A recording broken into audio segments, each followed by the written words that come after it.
my son shouted. "Mom, apologize to my mother-in-law right now, or get out of my house." I stood there staring at him, unable to recognize the boy who had once clung to me after his father died.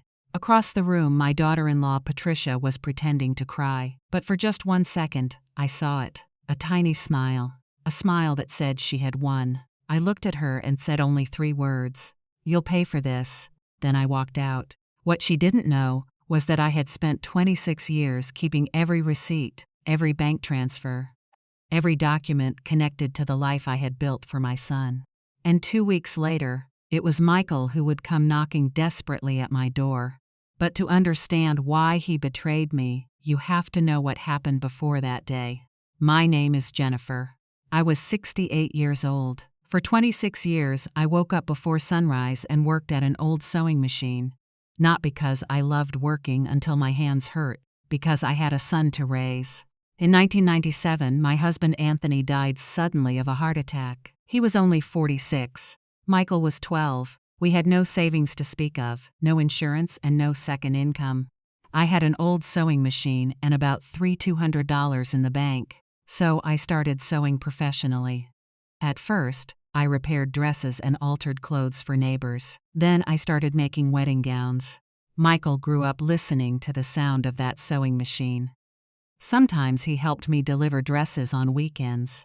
Whenever he hugged me, he'd say, "Mom, when I grow up, I'll buy you a big house so you'll never have to work this hard." Those words kept me going. When Michael was 17, he was accepted into a private university to study civil engineering. The tuition was far beyond what I could afford.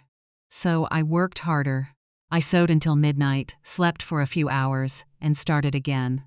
5 years later, Michael graduated. I had paid approximately $187,000 toward his education. I kept every receipt, every invoice, every bank record. I thought the hardest part of motherhood was behind me. I was wrong. Michael eventually met Patricia. She was polite, attractive, and soft-spoken. When he introduced her, I was thrilled. I treated her like my own daughter. I invited her to lunch. I taught her Michael's favorite recipes. I even gave her a pair of my silver earrings. She called me Mom. When they decided to marry, they didn't have enough money for the wedding. I had saved $128,000 over the years.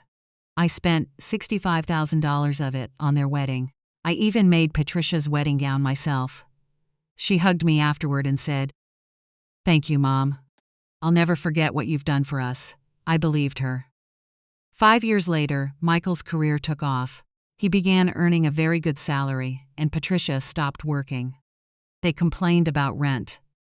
By then, I had managed to save $340,000. It was supposed to be my retirement money. I was already exhausted from years of sewing.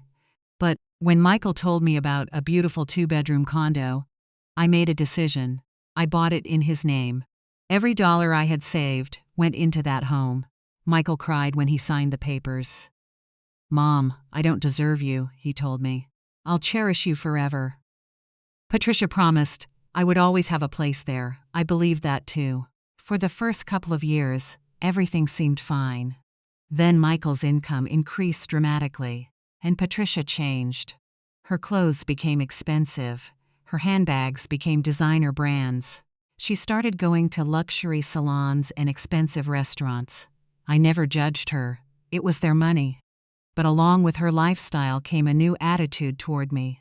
One Sunday, I arrived wearing a floral blouse I had made myself. Patricia looked me up and down.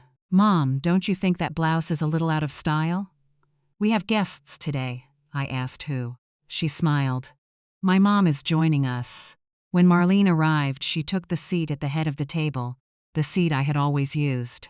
During lunch, Patricia and her mother discussed luxury vacations, expensive restaurants, and spas. When I mentioned a wedding dress I had recently completed, Patricia laughed. "Mom, could you please not talk about sewing today?" "It's a little awkward." I froze. The profession that had paid for Michael's entire future embarrassed her. Michael said nothing. That silence hurt more than Patricia's words. After that, the visits slowly disappeared. There was always an excuse. They were busy. Patricia wasn't feeling well. They had plans. When I did visit, Patricia criticized everything about me. My clothes, my hair, my shoes, even my toothpaste. Little by little, I began believing her. I stopped bringing homemade desserts. I spent money I couldn't afford trying to look more fashionable. I tried to become the kind of mother-in-law she might accept. It didn't work. One day, I finally asked Michael to meet me for coffee. I told him I felt like he was slipping away from me. I asked him if I had done something wrong. He sighed. "Mom, you're overthinking everything. Patricia loves you." Then he began repeating things I knew weren't true. He said I commented too much on Patricia's clothes, that I talked about old memories too often, that I interfered in their life. I stared at him. I had done none of those things, but Patricia had convinced him that I had. Before I could defend myself, his phone rang. "Patricia." He stood up. "I have to go, Mom," and he left. I sat alone at that coffee shop for nearly an hour. That was when I realized something terrifying. I hadn't lost my son naturally. Someone had been slowly teaching him to live without me. For 6 months, I barely saw Michael. Then I received an invitation to Patricia's birthday party. I was overjoyed. I thought maybe this was her way of repairing our relationship. I bought her a music box that cost $130, more than I could comfortably afford. When I arrived, the house was filled with guests. Michael barely looked at me. Patricia thanked me for the gift and walked away. Marlene was treated like the guest of honor. I felt invisible. Then, as evening came, fireworks began outside. Patricia turned to me. "Mom, could you stay inside and watch things while everyone goes outside?" I agreed. The entire group left. I was alone inside the house I had bought for my son. For the first time, I understood. I wasn't family anymore. I was being treated like the help. I went home that night heartbroken. 3 days later, Patricia called. Her voice was trembling. "Mom, something terrible happened." She told me her mother's gold brooch was missing. She claimed it had been given to her by her mother before she died. She said it was worth $8,000. I told her to report it to the police if it had really been stolen. She refused. She said she didn't want Michael's friends to gossip. Over the next few days, she kept messaging me about the missing brooch. Then Michael called. "Mom, can you come for lunch? Patricia really wants you here." I hadn't been invited over in more than a month, so I went. When I arrived, Patricia immediately took my black leather purse. "I'll put it in the bedroom so it's out of the way." I didn't think much of it. Lunch was tense. Marlene was there. Michael barely spoke. Then Patricia's 2 brothers arrived. Something felt wrong. After dessert, Patricia stood up. Her face looked frightened. "Everyone knows my mother's brooch is missing, right?" Michael looked confused. Patricia began explaining the story again. Then she looked directly at me. "Mom, did you notice anyone going into the bedroom during the party?" My stomach tightened. I told her no. Then Marlene suggested checking everyone's bags. Patricia hesitated. "I hate doing this," she said through fake tears. "But maybe someone took it by mistake." I looked at Michael. I expected him to stop this humiliation. He didn't. Patricia brought my purse from the bedroom. She placed it on the table. Then she opened it. Wallet, phone, keys, handkerchief. And then she stopped. Her hand came out holding something gold. "The brooch," Marlene gasped. Michael's face went white. Patricia looked at me. "Mom, why? I couldn't speak." Then I said, "I didn't put that there." Michael stared at me. "Mom, how could you?" I told him someone had planted it. He asked who. I looked at Patricia. For one brief second I saw triumph in her eyes. She had done it. But I had no proof. Patricia began crying. Marlene demanded an apology. I refused. "I will not apologize for something I didn't do." Michael became angry. "Mom, just apologize and this will be over." I shook my head. "No." Then he said the words that destroyed me. "Apologize to my mother-in-law or get out of my house." I looked around the room. The walls, the furniture, the home. All of it had been paid for with my money, and my own son was throwing me out of it. I picked up my purse. I looked Patricia in the eyes. "You'll pay for this." Then I walked out. I cried for 3 days. But on the 4th morning, something changed. I stopped crying. I opened the old cabinet where I kept my documents, and I pulled everything out. 26 years of records. $187,000 for Michael's education. $65,000 for his wedding. $340,000 for the condo. Every receipt. Every transfer. Every contract. I organized everything. Then I went to a lawyer. His name was Arthur. I told him exactly what happened. He examined the condo documents. The situation was complicated because I had gifted the property to Michael. Without a specific clause, recovering it wouldn't be easy. He told me I would need strong evidence, witnesses, records, something verifiable. I left his office feeling defeated. Then I saw a sign. Private Investigation Services. I walked inside. I told the investigator I wanted everything on Patricia, her finances, her debts, her spending, her secrets, everything. The investigation cost $200, almost all the savings I had left. But I agreed, because I needed the truth. For the next week I waited. Then my phone rang. "Mrs. Jennifer, this is Luis Alvarez. The report is ready." 2 hours later, I sat across from him with a 15-page report. He opened the first section. "Your daughter-in-law has serious financial problems. 4 credit cards.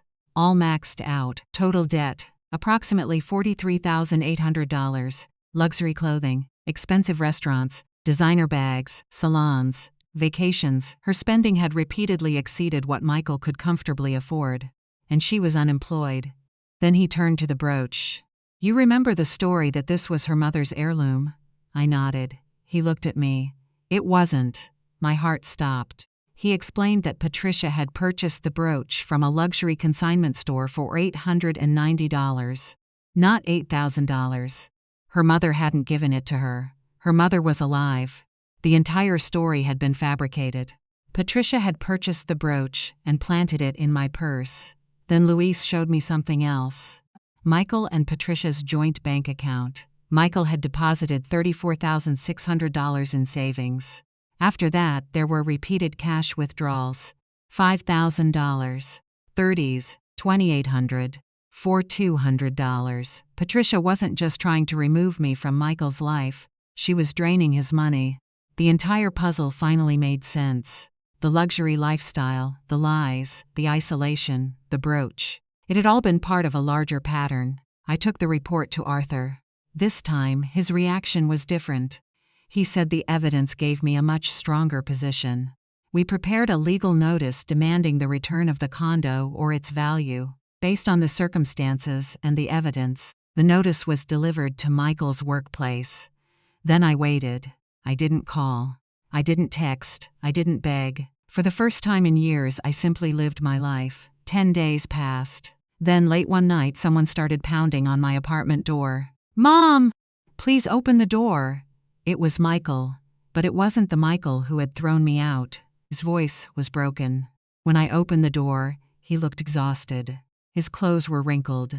His eyes were red. He walked inside and collapsed into my arms. "Mom, I'm sorry." I asked what happened. He began crying. "She's gone." "Who?" "Patricia." She had disappeared, taken her clothes, her purses, her makeup, everything, and she had drained approximately $22,300 from their joint account.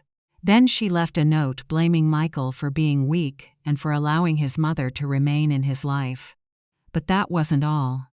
Michael had discovered an $11,000 credit card bill he knew nothing about. When he confronted Patricia, she finally confessed. The brooch wasn't her mother's. She had bought it. She planted it in my purse. The entire accusation had been designed to make Michael cut me off.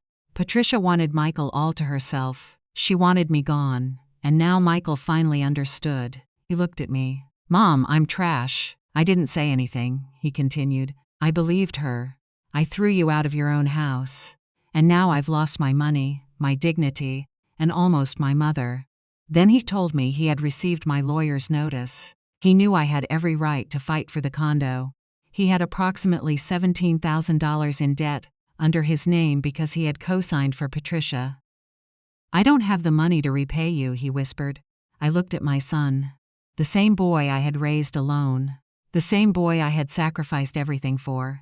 I loved him, but love didn't mean I had to erase what he had done. I love you, I told him, but love can exist without respect. He lowered his head. I know. You need to learn that trust must be earned. He looked at me. Mom, will you forgive me? I took a breath. I will, because you're my son. But forgiveness doesn't mean there are no consequences. I brought out the folder. I placed it in front of him. Open it, he read the receipts. The tuition, the wedding, the condo, 26 years of sacrifice. He stared at the numbers. Mom, I didn't know it was this much. I looked at him. Didn't know, or didn't want to know. He couldn't answer.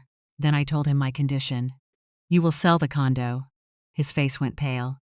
Sell it? Yes. He protested that he would have to move somewhere smaller. I looked him straight in the eye. Welcome to my life for the past 26 years. He became silent. I continued. Use the money to pay the debts you took on. Buy a smaller home. Live within your means. And do it without my money. He nodded slowly. And then? Then we rebuild our relationship. I paused. But this time, it will be based on respect, Michael agreed. I told him one more thing. I would withdraw the lawsuit. Not because he had escaped consequences. Because I wanted him to choose to make things right. This isn't revenge, I told him. It's justice. He hugged me. For the first time, it felt sincere.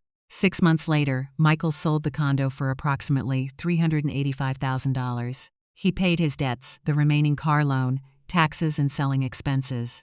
He bought a smaller home, and something else changed. Every Sunday, Michael came to see me. He brought bread, he made coffee, and we talked, really talked. He learned how to cook. He learned how to clean. He learned how to manage his own money. He learned something luxury had never taught him: humility. As for me, I kept sewing. But now I wasn't sewing to finance someone else's life. I was sewing because I wanted to. I no longer felt responsible for saving everyone. One Sunday, Michael held my hand. Mom, thank you. For what? For teaching me the hardest lesson of my life. He told me he could have lost me forever. I smiled. That's what mothers do. We don't protect our children from every mistake. We teach them how to rise after they fall. He promised never to disappoint me again. I stopped him. Don't promise that. He looked confused. Just promise you'll always respect me. He nodded. And that was enough. Looking back, I don't regret the sacrifices I made. I regret only one thing. I forgot that I was a person too. For years, I believed being a good mother meant giving everything. But I finally learned something more important. Dignity cannot be bought. Respect cannot be begged for. And loving someone doesn't mean allowing them to destroy you.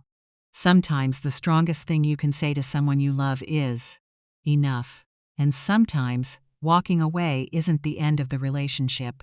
It's the moment they finally learn what your presence was worth.